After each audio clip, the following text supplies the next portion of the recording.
சாபமானா சாபம் நீங்க மீட்டாரை சாபத்தினின்று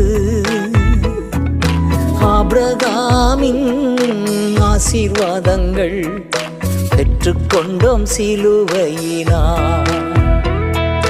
சாபமானா நம் சாபம் நீங்க மீட்டாரை சாபத்தினின்று ஆபிரகாமின் ஆசீர்வாதங்கள் பெற்றுக்கொண்டோம் சிலுவையினார்.